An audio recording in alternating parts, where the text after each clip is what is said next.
चलिए शुरू करते हैं। अरविंद केजरीवाल इस बात पर अड़े हुए हैं, आप अड़े हुए हैं, आम आदमी पार्टी अड़ी हुई है कि जेल से ही वो सरकार चलाए। क्या ये दिल्ली की जनता के साथ अन्याय नहीं है? क्या ये लोकतंत्र में एक गलत प्रेसिडेंस नहीं है? कैसे आने वाले वक्त में कोई भी जिसे जेल होगा, आरोपी होगा, वो कहेगा हम तो एकदम ठीक ठाक है, साजिशन हमें अंदर किया गया है। मंत्री हो, मुख्यमंत्री हो, सब कहेंगे केजरीवाल ने किया था, मैं भी करूंगा, जेल से सरकार चलाऊंगा। तो गेम बजाना पड़ेगा। पहली बात तो ये कि इस गलत परंपरा की शुरुआत किसने की? देश की तानाशाह सरकार ने, जो निर्वाचित मुख्यमंत्री को बिना किसी सबूत, बिना किसी दोष, बिना किसी साक्ष्य के सीधे गिरफ्तार कर दिया। बात तो सही है। दिल्ली के मुख्यमंत्री अरविंद केजरीवाल जी के खिलाफ है क्या, ये तो बताइए पहले आप। घंटा है बाबा जी का। आपने 2 फर्जी मुकदमा किया, केजरीवाल जी को गिरफ्तार कर लिया, इस्तीफा दो। 2 फर्जी मुकदमा किया, भगवंत मान को गिरफ्तार कर लिया, इस्तीफा दो।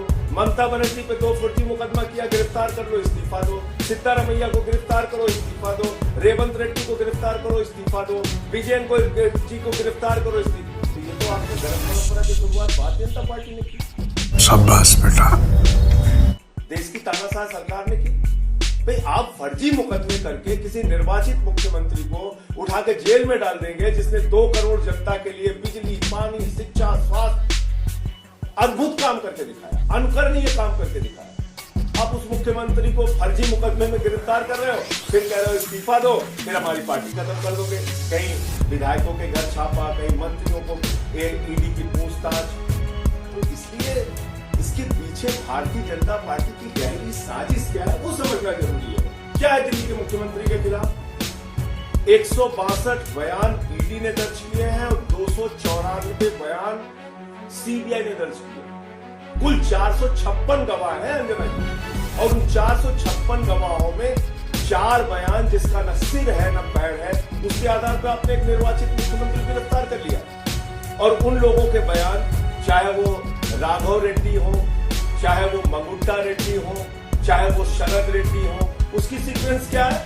एक आदमी पे आप छापा मारते हैं, उसके बाद उसको गिरफ्तार करते हैं, उससे 7 बयान लेते हैं, 6 बयान में जो हमारे खिलाफ नहीं देता उसको अनडिनाइड अपॉन डॉक्यूमेंट में डाल देते। कहते हैं साहब इस बयान को तो भरोसा नहीं है जिसमें उसने कहा अरविंद केजरीवाल से हमारा कोई लेना देना नहीं।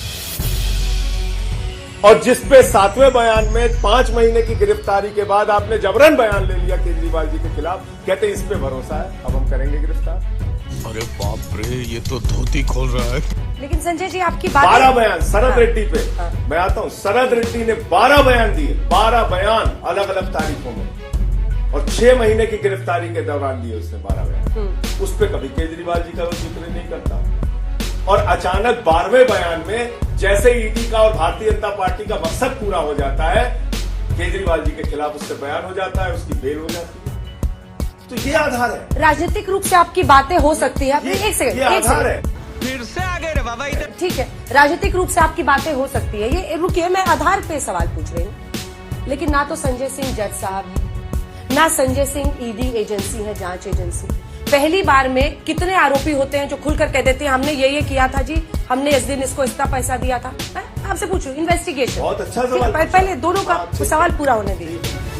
आपकी बातों में अगर इतना दम है, आप सीधा फर्जी केस कहते हैं, आप कहते हैं निराधार है ये जो आरोपी जो टर्न ये बन गए हैं, सरकारी गवाह बन गए हैं, तो फिर जज साहब को क्यों नहीं दिख रहा, जो असल जज साहब? आपके केस में तो बेल मिल गया, लेकिन मनीष सिसोदिया की कब गिरफ्तारी हुई थी? अभी तक बेल क्यों नहीं मिली? अभी मजा आएगा ना भिड़ो। पहली बात तो आपने कहा कि ना तो मैं जज हूं, ना तो केजरीवाल जी जज है, ना मनीष सिसोदिया जज है, आम आदमी पार्टी वाले भी जज नहीं है। बिल्कुल सही आपने कहा। तो नरेंद्र मोदी जी भी जज नहीं है, भारतीय जनता पार्टी वाले भी जज नहीं है, और ना ईडी वाले जज है, ना सीबीआई वाले जज है। अब फेयर इन्वेस्टिगेशन के जो तथ्य, मैं तो कोई अपनी तरफ से बात नहीं कर रहा हूं ना अंजना जी, जो तथ्य सामने है मैं तो वो कह रहा हूं। आप एक निष्पक्ष जांच एजेंसी है अगर, तो आपने 6 वो बयान जो अरविंद केजरीवाल के खिलाफ नहीं है उसको छिपाया क्यों? 10 वो बयान शरद रेड्डी के जो अरविंद केजरीवाल के खिलाफ नहीं है उसको छिपाया क्यों?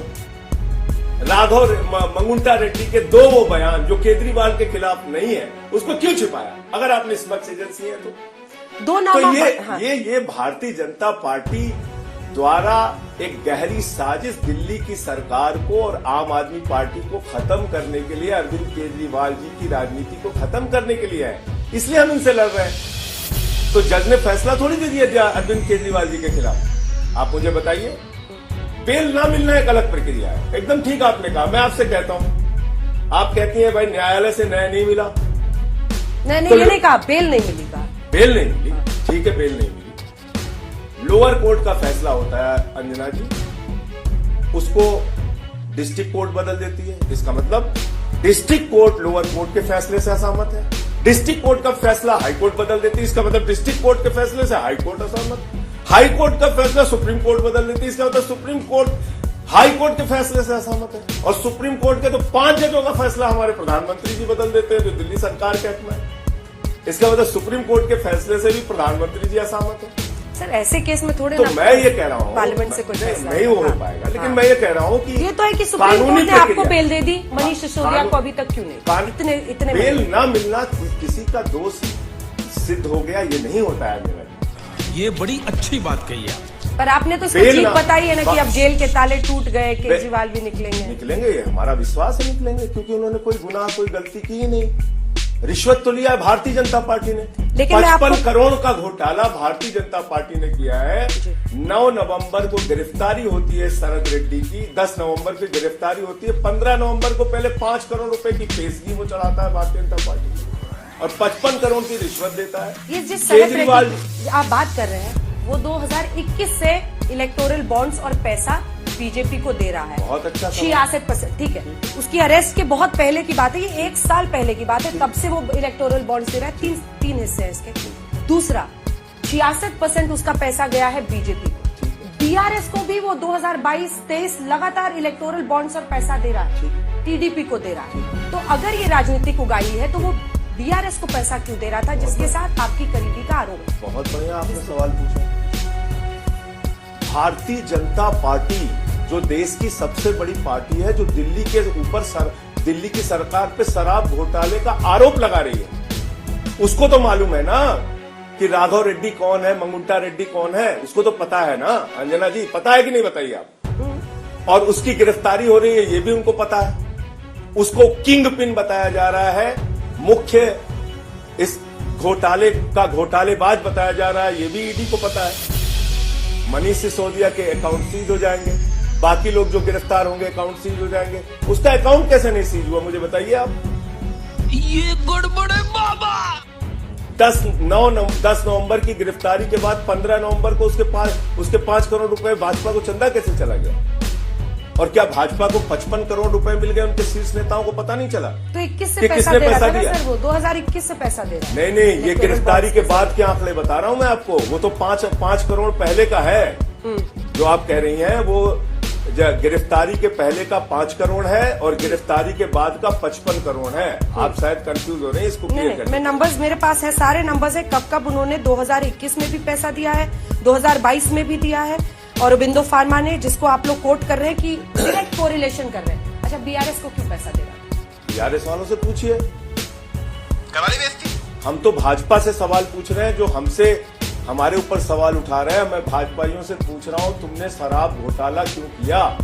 एक शराब घोटालेबाज से, किंग पिन से तुमने 55 करोड़ की रिश्वत क्यों ली? तुम्हारे कितने नेताओं की अब तक गिरफ्तारी हुई? कितने के घर ईडी के छापे हुए? कितने के घर सीबीआई के छापे हुए? ये तथ्य सामने आने के बाद एलजी ने चिट्ठी क्यों नहीं लिखी अब तक जांच? आप बताइए ना। मंगुंटा रेड्डी की बात आप बार बार कर रहे हैं, वो एक सांसद है और फिर चुनाव लड़ रहे हैं। आपने दिखाया पीएम की तस्वीर लगा रहे हैं, आपने पीएम के साथ तस्वीर दिखाई, लेकिन प्रश्न ये है कि अगर वाकई साजिश होती तो अरेस्ट करके आर्म ट्विस्टिंग करने की जरूरत क्यों पड़ती? एक चीज आप बताइए मुझे, पीएम के साथ उनकी फोटो आ गई, उनकी तस्वीर आ गई, वो मुद्दा नहीं है। वो प्रधानमंत्री का फोटो लगा के वोट मांग रहा है जनता से, वो मुद्दा नहीं है। लेकिन केजरीवाल के साथ उसने अपने चैरिटेबल ट्रस्ट के लिए जमीन मांगने के लिए एक सांसद के तौर पे मीटिंग की, वो मुद्दा है। वो आधार है गिरफ्तारी का केजरीवाल जी की, ये आरोप है।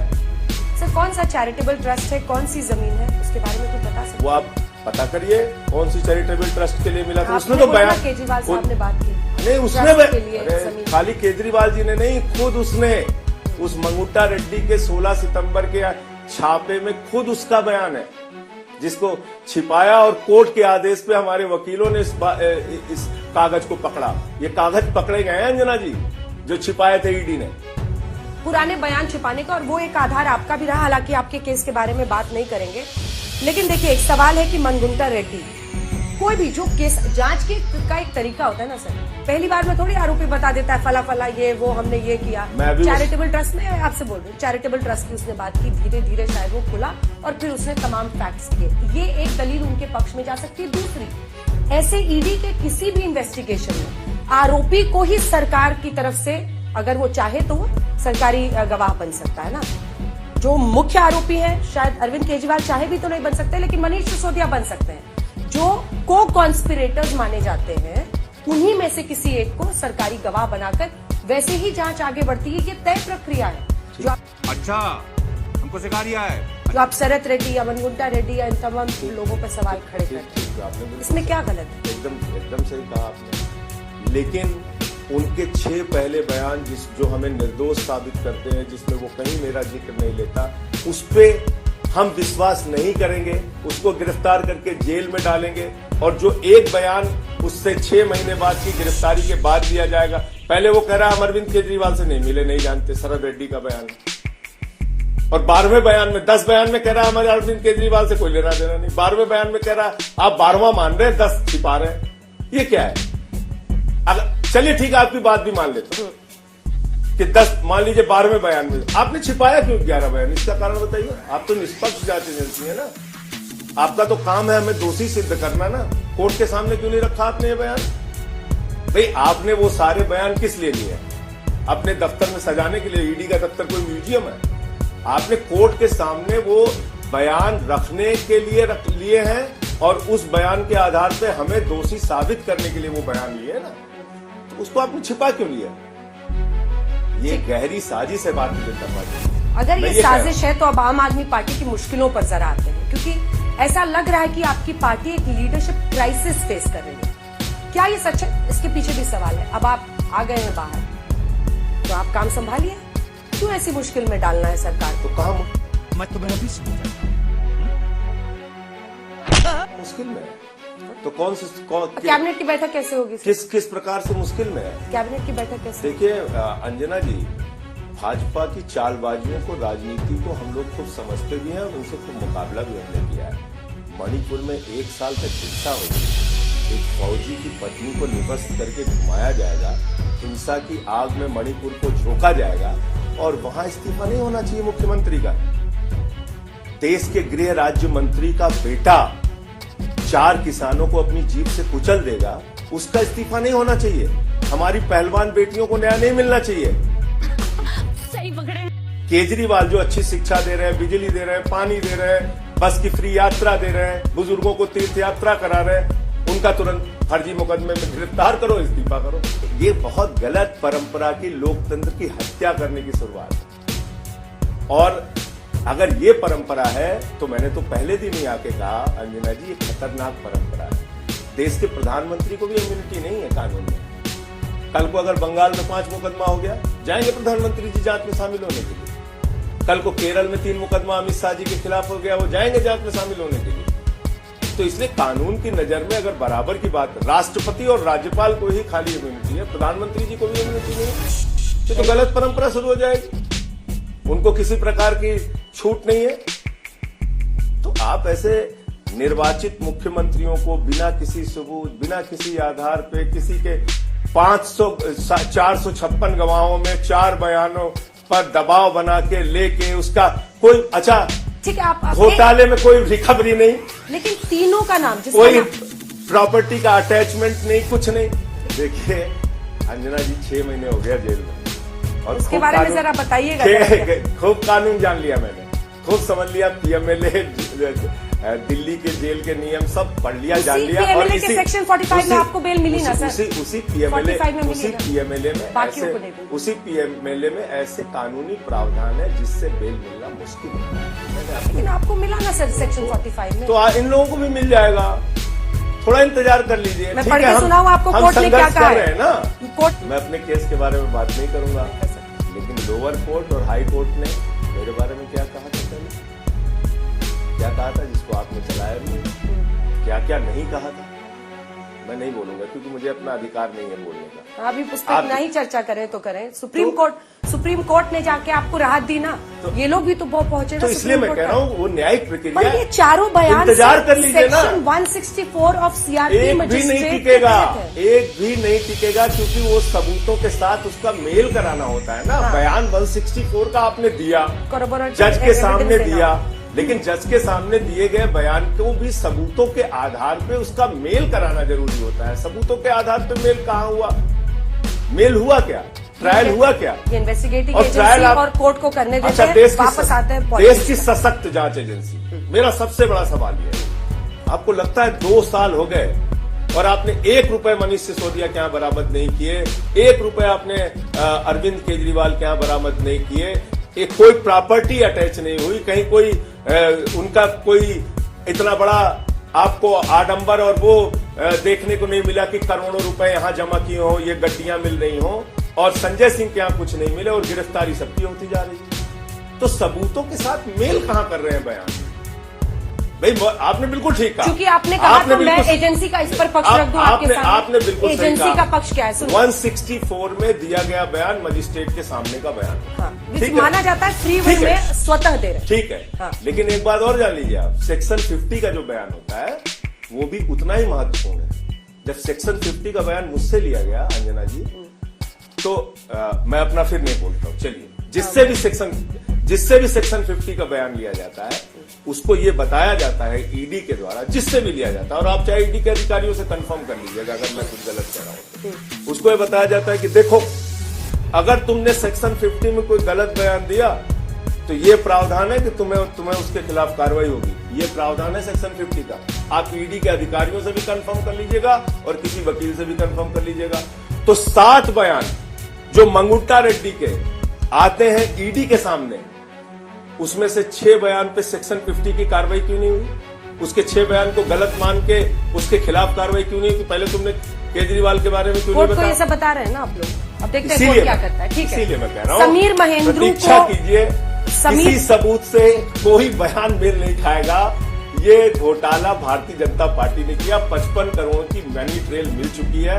अब तक एलजी साहब ने भाजपाइयों के खिलाफ जांच क्यों नहीं शुरू कराई? मुझे इस पे आश्चर्य है। इसके देखिए ऐसा है विजय नायर कम्युनिकेशन का इंचार्ज था, उससे संबंधित जो भी काम पार्टी ने उसको दिए थे उसको वो कर रहा था।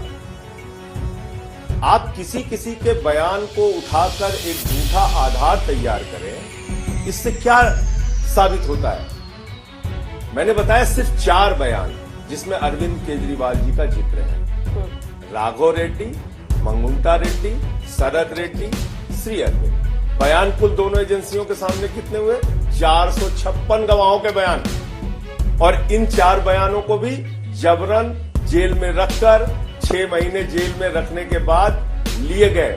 और इसके पहले भी इन्हीं लोगों ने, एक ने बाप बेटे ने मिला के 10 बयान दिए और दूसरे ने 12 बयान दिए, और 11 बयान दूसरे शरद रेड्डी के छिपाए गए और 8 बयान बाप बेटे के उधर छिपाए गए। जो ये मंगुंटा रेड्डी वाला एंगल है उसी में आखिरी सवाल ये जो अच्छा, वो प्रधानमंत्री की फोटो लगा के वोट मांग रहा है।